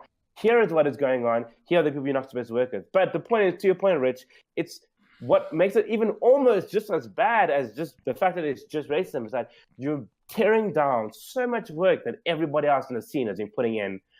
Because we're not a big scene. Yes, we all pretend like we were, and we've spoken about it in the past now, like, this episode already. It's starting to kind of normalize to like a more realistic level. So we don't have a lot to work with. So when something like this happens, it hurts everyone, and not just in Dota. It just goes, exactly. This is South African esports. So when Mettlestate, when ACGL, when Zombie Gamer, when whoever now wants to go to the sponsor and go, hey, we're like a great community or a great brand, we've been doing X, Y, and Z for like this many times, and we've done nothing wrong, that sponsor is going to go, but there's this guy called Muzzy, there's this guy called Chad, there's this guy called X, Y, and Z. They did this. It hurts the scene overall, and there's nothing we can do about it because you decided to be a fucking asshole. And that's what pisses me off more than anything. It's people that are putting time, effort, and actual money, their own money, into trying to grow the scene, and you thought it was okay to go fucking call someone a cafe because you got upset because you're fucking in a game. Woo! Now actual people are losing fucking money. Fuck off. That's not okay. It's really not. In July 2017, I made a video called Twitter Drama Breaking News, right, on my YouTube channel. July 2017. What sparked this whole drama was myself, Odu, and was it Schlinks? Was it Schlinks? It was Schlinks with us on the podcast. We got interviewed by an international guy named Blue Oceans, who was the manager of Donny's team called Clavis. I remember this, yeah. I wrote an official response to your... Yeah, it was brilliant. I liked it, Richard. I fucking liked it. And the thing that sparked the drama was the guy asked us, Blue Oceans asked us to describe the SA Dota scene in one word. Schlinks, as a joke, said... trash, like he said he's pulling a Donny, and because the historical Donny calling SA Dota trash, and then Odu said clowny. I think clowny was the best description of Dota 2 SA I could have ever hear. Okay, and then that was what was said. Muzzy then tweets, "Oh my god, top local Dota pros tweeting, saying Dota scene is trash and clowny. What is the businessman going to think?" Well, I'll throw the same question back to you, Muzzy. Now, what the fuck is he going to think when you're dropping K words in ranked games? And now, again, it's systematic. You two guys, Chad and Muzzy. I was tame last week on the Racism podcast because it was like we had to address the issues. But now I'm fucking mad because there's these two top level pros. Just in terms of like Dota skill alone, losing these two guys in the scene is a big hit. Now think about the whole fucking ecosystem. What does the businessman think, Muzzy? What does your team Goliath Gaming think? What does the rest of the scene in the likes of VS Gaming think? I want to hear official statements at this point. But Rich, also just on your point, I mean, so just to calm you for 1 second, from a Mettlestate standpoint, we ACG is not allowed to play in the Syntech Masters. He was removed. He is not allowed to play in the. Well, he is not allowed to play in the WSG qualifiers. He is. Yeah. If after, I mean, this looks to be true. If it is true, Muzzy will be removed from the Syntech Masters. He will no longer be allowed to play in the WSG qualifiers. That is a huge ramification on both of those players. Yeah. I'm sure that I'll still speak to the team, but I'm sure that we will release something official as well. Obviously, our standpoint, we follow ESIC. We do not stand for racism in any or all forms. Anyone that knows Mettlestate knows that we are all about the love. We give everyone hugs. Like everyone that comes into our office, we give hugs. That is, we have no tolerance for. It's 2019. Yeah, like let's. But what I want to ask, and not about the statement, because again, like I said, I mean, you guys are your precedent has been set. You guys are always very strong to sort of clear out if it's cheating, racism, all of those things. I mean, that goes without saying. It's not really what this is now, but just in terms of, and that's why I want to ask you from an organizer point of view. And I mean, I've sort of mentioned my view, and it's kind of like, me being sort of like as a, journalist in the esports scene. But for you guys, like, how does it impact you? Like, I mean, and, obviously mention names of specifics, but, do sponsors then come up to you and go, well, we've just sort of seen this? Or if you have sort of a, a tournament being set up and now a player now kind of, reacts in this or acts in this kind of manner where you obviously based on, obviously your precedent you already set, and the values that you all personally and professionally stand by, you obviously have to now go, cool, if this is legitimate, you'll do your investigation, you clear it out, you go, cool, this is real, and you make your stand. How does it affect you for you as like a tournament organizer in a scene that already is so fragile and simple, just so small? I mean, how does it impact you in a general sense? To be quite frank, like, I don't think we'll ever be able to sell Dota again at this point. That's especially after the last 2 weeks, if we're having continued incidents like this, I mean, and the drama is sprouting in the Dota community almost once a month at this point. It's some or another drama. It's this person, it's that person. We've had clients come to us, literally, we might suggest a game. Cool. Yeah. We're looking to do this. They come back to us, go, listen, we did some research. We've seen these. I mean, and a lot of time it's documented, like on Esports Central, on a quick Google search will get you a lot of these Twitter forays and threads where things go haywire. Like, so it's not difficult for companies to go out there and see that. Like, so it's something that I said to someone, if you're at the top, if you're in one of the top teams and you do something like this, you portray to everyone else and everyone around you that action is okay to do. Yeah. Even if you're apologetic for it afterwards, your initial reaction, your gut instinct was to go to that place which you've told anyone that looks up to you, anyone that's an aspiring player that go, oh, okay, to be toxic is cool. This is something that's been in the Dota community for a long time now, and we're seeing the results of that now on a regular basis, locally and internationally. Toxicity and this kind of thing was even promoted by Valve. I mean, even like a little bit more innocently with their little tropes and their like horns and things that you could put in the game, but like trolling and sort of being toxic nonetheless, right? Hey, so that's like banter, that's different. Banter, toxicity, people will spam it in games or whatever, but like it's the same intent in that it's been something that's been promoted for a long time in Dota to the point that it's actually now getting out of hand on all scales. And I completely agree with that. I mean, and that's something. Sorry, too quick, but and that's something. Obviously, we're gonna when we kind of go next episode into the sort of the international scene of Dota, because funny enough, but they're very much kind of going through the same sort of self-introspection and soul searching, globally, with like some of the top players in the world are actually dealing with the kind of level of. So for me, I feel like with Dota, it's the community and the style of the community, the culture within the community is everything's always been banter before everything else. And everyone used to make fun of League of Legends because, right? And I know, like, it's my point of view. I get it. Like, and I know, Kaameel, you'll have something to say, and I'll give you your time to speak. But I feel like I'm not surprised that Dota went this far about it right now. And yeah, we're talking about things locally right now. And this year was last week, and then it's this week, and it's been times before that as well. But I think that the culture that Valve tried to nurture within Dota was like free speech and just be yourself. But they wanted to trust the players to, I know, I'm always done. They wanted to trust the players to go cool. Like, trust the players to go cool. Yes, be yourself. And there's a bit of banter, a little anger every now and then. But I think that I'm going to say I am not surprised that it is this prevalent in Dota. This is a dirty prerogative to push, Glenn, in this case. Because you could have right? just... You see, Dickie's point about once a month occurrence or that kind of thing, like, oh, is this what happens in Dota once a month? Is a big drama thing, or is there a big racist thing? Or is big? Well, actually, if you look at racism within South African Dota 2, it's an almost everyday occurrence. Log on to Dota 2 South Africa and go look at those groups. There will be a screenshot of a racist comment. There will be a guy saying, "Yo, Oaks, this is not cool." I actually muted the Facebook group because it was getting so freaking like. You know what the next 100 comments are going to be, Glenn? It's going to be, "Oh, but you being a snowflake. Oh, but what about white farmers? But what about..." It's like, no, it's the majority of this SA Dota community, I would say. Sorry, but if I wasn't clear, that's what I was trying to say. To me, I feel like the culture has been nurtured within Dota versus... No, it hasn't been nurtured within Dota. What country do you live in, Glenn? Find me a racist scandal like this has happened in League of Legends. On a scale that has happened to Dota. I don't even see a tweet about League of Legends South Africa, my friend.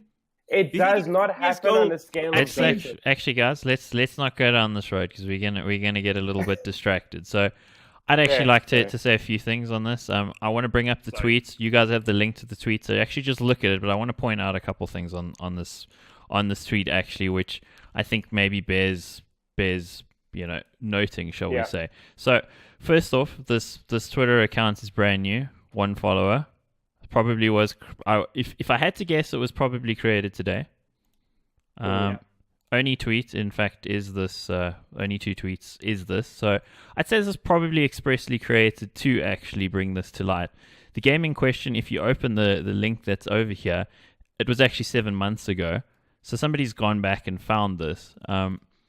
Now, we saw some stuff around that whole ACG thing where he was saying that Muzzy had done these sort of things, and it seems very conveniently that that is the case. And I'm not saying this to condone what is being said. Please don't get me wrong. I'm just saying that circumstantially, this is something from the past. Now, if you look through the tweets, there's some very, very strange things here. Obviously, we had Mettlestate being tagged, Sargon from Esports Central, Muzzy, Goliath Gaming's asking, "Thanks for bringing this to our attention. How do we find out more information?" And but just like for people, like Muzzy is under the Goliath Gaming. Yes, of course. That is the case. So here, Goliath Gaming's reply to Anthony and L asking, "Is this for real? We believe this incident happened more than 7 months ago, at which time said player was disciplined, and we don't tolerate that conduct at all. We're waiting for Pete Pomp, real name unknown, to clarify, as there's no date stamp on the chat. And then Sargon says, click the Open Dota link. So there's a few peculiarities there. But number one, that statement to say that you internally dealt with it 7 months ago, fuck off. Honestly, that anybody can say that. You can say this thing that happened at indeterminate time, we disciplined the guy. You don't have to specify it. You don't have to go into detail on it. And I mean, I don't have anything against Goliath Gaming specifically, but just to respond to it and say, we've already dealt with it, so don't worry. No, it's a more serious thing than that. The statute of limitations, in my estimation, and a lot of people's estimations, have not run out on this. It's 7 months ago, and whatever you did, I mean, maybe he's sorry. Maybe, I don't know, mowed the lawn at Goliath HQ for 6 months. Who knows? But at the end of the day, publicly, we haven't seen anything about it. So saying that he's served his time or whatever isn't enough. Definitely not enough, in my opinion. The whole thing around it seems a little fishy. The timing related to last week, it almost comes across a little bit like, oh, well, this guy's got exposed, so now we're going to expose this guy. And I'm not going to speculate as to why, but it does seem a little suspicious. And maybe we will never know how and why, but still, again, it's too convenient. Yeah, and this is why I said we are going to investigate first, right? Because this is why we always have to follow due process to get these things to get done. That's why, because exactly, I mean, it looks a little bit suspicious to me. I don't know. That being said, I would have to investigate now. Thanks for the rest of the evening. It's still on Open Dota, opendota.com. The match link is there, so the information is there, and there's other things that are said there that are pretty freaking awful as well. So, I mean, it's indisputable that this was said by the player in question. It's just that it wasn't said this week. His Open Dota account. It's clearly Muzzy's account. So I mean that's proven. So I guess from our side, we have to wait and see what the guys at Mettlestate and the various other tournament organizers are going to do about it. Yeah. And also what Goliath Gaming are going to do. And maybe they didn't like me saying fuck you, and I'm sorry if you didn't like that, but that kind of response on Twitter just it isn't going to cut the mustard for the community, unfortunately. Yeah, and you can't say no timestamp or what. Just open the Open Dota link. Then it's your player. So you're telling me, so what Goliath Gaming are telling me, 7 months ago, they told Muzzy, this is unacceptable and we're punishing you for it. And now, 7 months later, they say, okay, we did punish him. And, but did he really do that? It's I'm going to say this Pete guy, or this Twitter, it's like a Smurf account. It's wrong, right? The way it's happening is wrong. And the same thing with Chad last week. When Chad says something, then to rebuke Chad or revoke his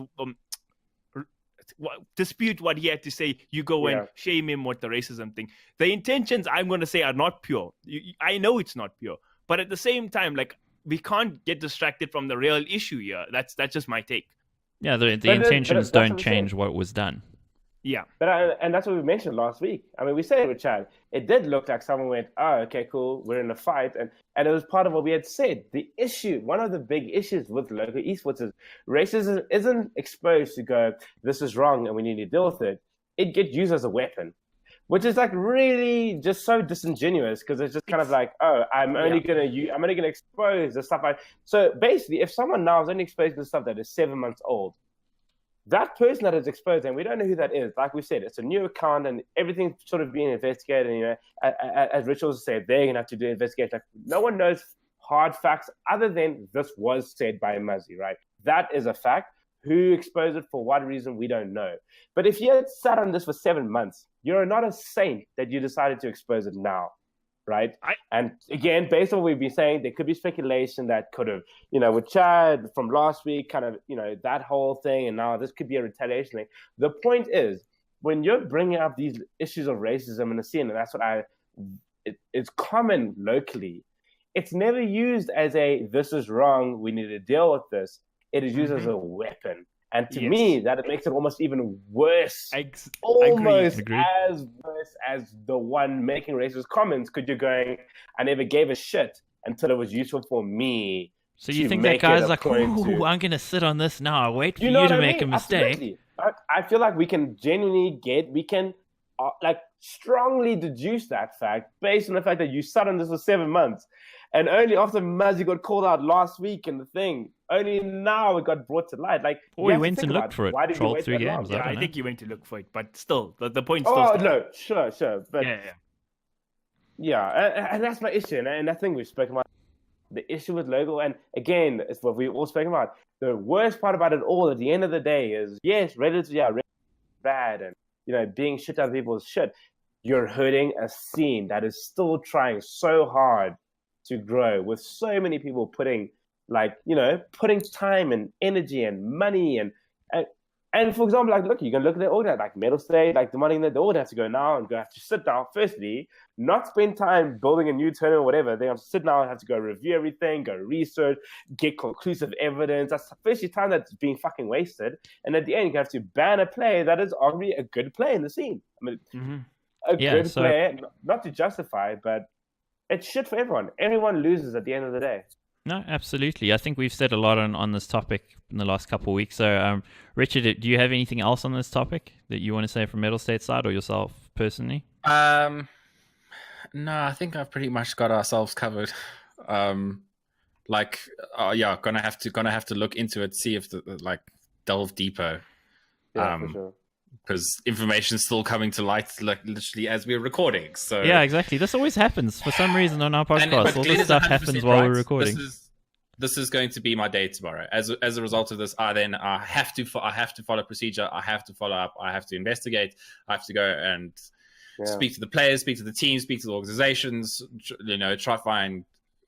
Speak to my social people, write up letters if need be, disciplinary letters. Like it itself creates. Yeah, work. that size speaks volumes there, man. I'm sorry. I'm really sorry that this is going to happen to you. Did you have something there, Kaameel? You look like you. Yeah, one more thing I want to add. And I mean, we're talking about the implications here in the esports scene because we're Esports Central Podcast. But just think about the people that you are subjecting your hate towards. You live in South Africa. It's the majority of our country. You attacking. It's a hate speech. What ACG and now Muzzy has committed. And again, go to Dota 2 SA. You have these pro players things coming out. Who in their right mind, a person of color is going to be like, a black person is going to be like, I want to play Dota now.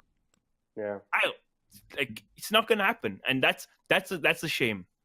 That's why I started playing CSGO, and a large part of it. I enjoy the game. I love the tactical aspect of it. And I'm not going to really go into details because now you need to play with me, Glenn. I'll protect you. But again, to that point, it's what Nadi was saying. People were sort of sexism. Like, you have to limit how much you enjoy a game to protect yourself. Like, basically, if I want to get CSGO, I must play with my friends now because that is the only way I'm going to have an enjoyable experience. But it's like, no. What if it is just a Saturday morning? I just want to play. I just want to jump into a game of matchmaking and play by myself with a bunch of 4 randoms. I have to go into that game knowing that there's a high chance, and I'm going to fucking say a high chance, that I'm going to have to deal with racism. And it sucks. And then, like I said, it's a big reason why I actually stopped playing CSGO. It was a game I really did enjoy. But, I mean, there were other reasons as well, so it's not the primary reason, but part of it was like, it's just not worth it. And yeah, it sucks. It really does for everybody, the entire scene, really. Yep, absolutely. Moving on to more, shall we say, friendly pastures. Let's hope anyway. Things that are not as loaded and as horrible and as just generally shit. Let's move on to Rush, which is actually a pretty cool event. Of course, we were mentioning it a bit previously as well. Now we'll see Rush happening with actual tournaments happening that we know about, not just sort of vagaries like last week when we were talking about it. It wasn't really very clear what's actually going on. It's just there are these games and there you go, folks. I guess probably because they had to hit some kind of deadline on getting their press release out for their sponsors. But as of this week now, we actually do know that Mettlestate will be running the tournaments at Rush, which is welcome news. Now we know who it is. Now we know who to shout at, who to get angry with. Hi. Shout at that guy over there. Shout at Richie right over there. Yes. I have been creating 6 tournaments, yes. Yes, so for the past couple of days. Yes, we are hosting a Fortnite mobile competition. Boo! Sorry, I'm Rush. just doing that for everyone else. Everybody got anyone just want to point out, all prizes are sponsored by Vodacom for you. So you have spoken about this. Just take it or leave it. It is what it is. We are hosting a FIFA competition on PS4. That's again. We've got some cool things happening with that. That's going to be really amazing. And then we're having all 4 WSG qualifiers on the big main stage at Rush. So that's going to be StarCraft 2, Hearthstone, Dota CSGO. 2, and CSGO. Yeah. Okay, so on that, one question on the CSGO. It's only regular teams, not female teams, right? We didn't have. There is no female specific. We're not doing any female specific qualifiers. No. Okay, yeah, that was the case for the previous one as well. I just wondered. Okay, oh, that's cool. I'm really happy to hear that you guys are handling it, because it does mean that we, as a community, can have some confidence that there'll be something quality to watch, that the coverage will be good, and maybe even Kaameel might cast, eh? Hey, I hope so. Dude, Dickie, please put me on the FIFA mic at some point that weekend. Dude, I will have so much fun. I've been waiting for so long to just shout about FIFA at some point in SA. Dude, any fucking FIFA TO. I don't have to pay me or anything. Just give me a mic and let me shout. Sure, you've already talked yourself out of a job. You really should at this, Kaameel. Really.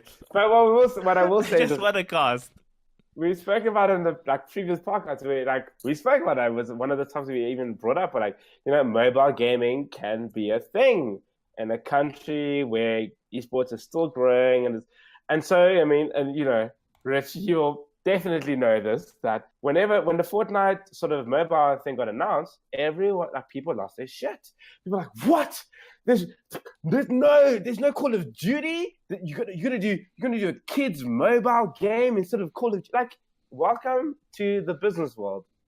Vodacom. Have you seen Vodacom sponsor? You know what? I don't even get angry. Those people that are angry are not operating from a state of awareness where they understand business, where they understand how the business world works. How can you be angry at them for not understanding something when they're like a 14, 15-year-old because child? They're fucking adults. So yes. I mean, okay, if you're like a 30-year-old adult, that's something different. But like, if it's like a 50, to understand. Yeah, well, Vodacom is a cell phone company. Come on. Yeah, let's not retread that though. We spoke about that on the podcast last week. So I mean, you guys can go and hear us rant about that for a bit. But yeah, I think overall what you guys are doing is great. It's great to see Rush back, because I think maybe there were some worries after last year that it might not be back. So good to see it actually back happening at Times Square at Menlyn. So that is what's the date? The 23rd of June, is it? 28th, 29th, and 30th of June. 28th, Yeah. 29th. Yeah. Oh. Sure, I got it right last week. For some reason, I couldn't remember what I said last week. You went 23rd, like a whole week in advance. No, I actually have something else on the 23rd. So in my mind, it's an important day. Russia playing checkers and axtremes is playing 4D chess, dude. 4D backgammon. Yeah. So one question on WSG there. I see WSG themselves haven't announced their next global finals yet. Do you guys behind the scenes, obviously you don't have to say the dates or anything, like you've obviously been in communication with them, and it is definitely happening next year, right? Because I mean we've been to Rush before where a qualifier was held for a phantom tournament, so just want to make sure that doesn't happen again. Rush is owned by not Rush. WSG is owned by the Alibaba Group, who are not short of money. I'm 100% certain there will be a WSG next. Okay. We have to, as Mettlestate, we have to get clearance to even host the qualifiers in the first place, which was one of the things I had to do to be even able to get this at Rush. Obviously, we wanted to be on land final, so we had to get approval from them. So even though we don't know the exact dates or where it's going to be, because we've got approval from them, it must be happening next year. Fantastic. That warms my heart, DeMoNiK, because, again, we did see a phantom qualifier for a fake tournament in 2017. So, ESWC apparently wasn't an electronic sports World Cup. It was a cup for French teams. And we had a qualifier for it. I can promise you, I will never do more work than I need to at the moment. So hosting a qualifier for nothing, complete fuck that. That's all I'm gonna say. So the other question: are we going to get Red Bulls at the event? Okay, reference Will you? went over the head. Okay. On that bombshell of a note. Anyway, it's okay. So, for the players, Terrible, honestly. I have no shame in throwing shade. I really don't care. I live under shade. I wear a hat all the time, so I don't give a fuck. Basically, is really where it's coming from. Okay, so that's really good to hear. I'm really glad to hear that there's a cool tournament happening and we can actually get excited about it. We can hype it going into it. There are obviously cash prizes involved for for the teams qualifying as well. I think it's 250 Rand per player to enter the tournament. So anybody who wants to enter, go over to mettlestate.com, and I would imagine it's /rush esports or something like that. I believe it's just mettlestate.com/rush. Otherwise, if you just go to mettlestate.com, our menu, go down there, the Rush page has the FIFA and Fortnite tournaments, and the WSG qualifiers are all grouped into one page as well. So just follow the steps, click the buttons, and you'll get yourself entered in no time. Nice and easy does it. Okay, so something to look out for, and when you're not on the podcast, we're going to shit on it. I'm just letting you know. I listen to everything. No, we won't. I mean, it all looks pretty good to me. So, the last thing we'll mention that you guys are involved with right now is Syntech Masters, which I believe is sort of in the stages of wrapping up the group stages. How's that been going? So we've just finished our initial seeding qualifier to get into the divisions. I haven't released the groups yet. Obviously, new information has become available, so now I have to go and look at things if I'm qualifying teams for Twitter. Just get him, before we go forward. So should be the official group stage will start most likely in 2 weeks. 2 weeks time. So that's and it will be a Swiss bracket. So it'll be done pretty quickly. And then in August, it's about the second week, is going to be the LAN final, where we're going to have teams come into the Mettlestate house, come to the Mettlestate house, and we're going to have the summit style vibe where we're going to sit them down on the couch and let them cast games and provide insight, which should be either entertaining or toxic. Either way, it's going to be fun. A mixture of both, like it always is with Dota 2. Yeah, with Dota 2 and CSGO, we will always get a mixture of both. So wouldn't want it any other way, minus the racism. I have no doubt that we will get some amazing personalities on that couch. I mean, I'm sure Tulani will show up at some point. He's always around when things are happening. I'm going to crash the couch. Glenn, if you are welcome to crash our couch, I'll bring the gang in real life. We'll eat Pizza Huts on stream because it's what we enjoy. Also, did anyone notice, actually, just to bring that up there, because obviously, bring up top trends in the world. Turtleneck gang here, though, just going to put that out there again, just to say. Again, the third time. Rich, just so everyone can notice that Rich now, obviously, Turtleneck gang. Show your Nike sneakers, things of value, Glenn. And just leave it, let it go. You've started a whole thing on Twitter. I get shit on all the time for it. So, no. But it's true. That's the thing, I went into his wallet, took out his credit card, gave Nike 4,000 Rand for some ugly ass pair of sneakers, and fucking started a trend on Twitter. I'm so sorry, dude. Woo. Dota Funkos. Funko Punch. Oh, there it is. Wow, that literally that last 30 seconds now. Just in case you thought I wasn't a Dota fan, I do have a Funko Punch. Shout out to Frank, who got it from me. We just shouted out 7 different brands now. I think that's got to be our show, guys. We've actually gone way over time, so we do appreciate everybody listening, watching, and absorbing it through osmosis if you're an amoeba. I mean, and based on some of the comments we've seen on Twitter, some of our listeners are literally amoebas, so sorry for that, but, one of those things. We love you nonetheless, and we appreciate you guys listening. So if you do want to check out more Esports Central, go to www.esportscentral.co.za. You can read articles from the likes of Kaameel, myself as well. Sargon will definitely be putting out something by the time this podcast comes out around the whole Muzzy situation, so look out for that. Our social media tags below our names on screen and also in the description if you're listening on Spotify or iTunes or Anchor or Podbean or wherever it might be, some obscure website like the Nexus, wherever you can follow us all. So, but the one guy that I will actually give a plug here, just because he's extra special, is DeMoNiK. Go to @DeMoNiK. Follow the guy. He's one of the OGs. He knows what he's on about, and he works for a really cool company. So definitely give him a follow. And definitely give us a follow if you haven't done that yet. Next episode will be coming your way next week. That would be for the 6th of June, 2019, episode 45. Also, some kind of anniversary. I don't know what 45 is, but halfway through the year, basically, almost. yeah, almost. Well, that would be just past halfway through the year. So we thank you for sticking with us. Stick with us for the rest of the year. Have yourselves a great day, evening, morning, or whatever time of day it might be. Cheers, guys. Goodbye.